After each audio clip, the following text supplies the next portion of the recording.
Sa laro na to ay nakatapat kami ng Brody na napakagaling. Sinubukan siyang hulihin at patayin pero hindi ko siya mapapatay dahil napaka-long range ng mga skill niya. Kaya ang ginawa ko, nag-invade na lang ako sa kalaban at susubukan kong kontrolin ang buong jungle. At kapag nangyari yun, masasakit at titigas yung mga kasama ko at liliit ang mapa ng kalaban. At dito ay nararamdaman ko nung lumalakas ako kasi hindi ako iniiwan ng Istis. At alam kong kaya kong i-take down ang 5 basta kasama ko lang si Istis. Kahit request ng backup si Mia, hinahayaan ko muna siya. Dahil kapag ibibisit ko rin siya, hindi ko rin naman mapapatay si Brody. Kaya ang gagawin namin, babaugin namin ang core nila. At kapag nabaog na yung core nila, mahihirapan na si Brody. At dito ay nagkaroon na nga ako ng kumpiyansa sa sarili ko. Dahil nandito lang si Istis sa likod ko. At dito ay nakontrol na nga namin ang jungle ng kalaban. At pagkatapos kong kunin ang red nila, hindi ko pupuntahan si Mia. Dahil pupuntahan ko ang purple buff nila. Bago pa man tayo maunahan ng core nila. At pagdating ko nga andito na yung core nila. Na-take down ko yung core nila at nag-respo pa yung dalawa niyang kasama. Pero hindi na nila ako kaya. Nag-respo pa si Masha dito pero buti na lang dumating si Estes. At dito sisisihin na naman ni Masha yung core nila. Dahil nadamay pa daw siya. At ito na yung tamang oras para palitin ko ang mapa nila.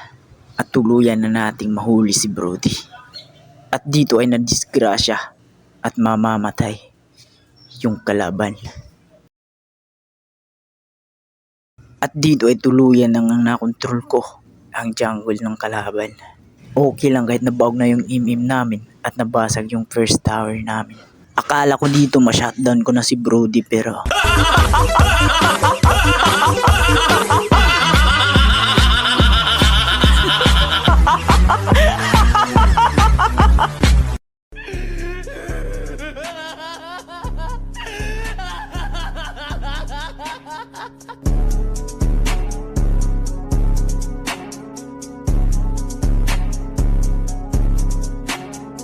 nakatakas pa siya. Malikot nga siya mag-Brody at mahirap hulihin. Pero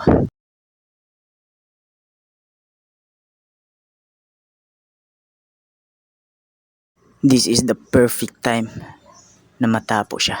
Sinubukan pa ng core nila na magtago pero pinasok ko na siya. At dito ay na-shutdown ako at nakabawi ulit yung kalaban. At habang nagpa-farm ako, ito yung nangyari. Naubos yung mga kasamahan ko. Kaya nakapag-desisyon ako na susuluhan ko silang 5.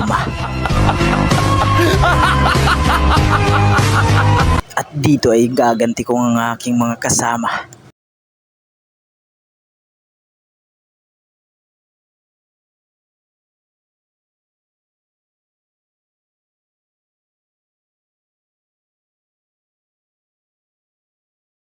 Ubos ang mga kalaban. Dito ay panoorin nyo na lang ang susunod na mangyari.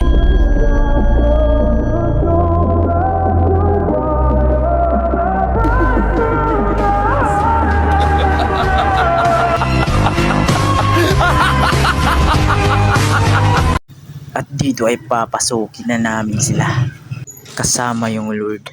Panoorin yung mabuti mga kaibigan, basag na dito yung mga tower ng kalaban at yung Lord pumapasok na sa base ng kalaban. At dito boys, buhay ko nang hinuli yung Brody.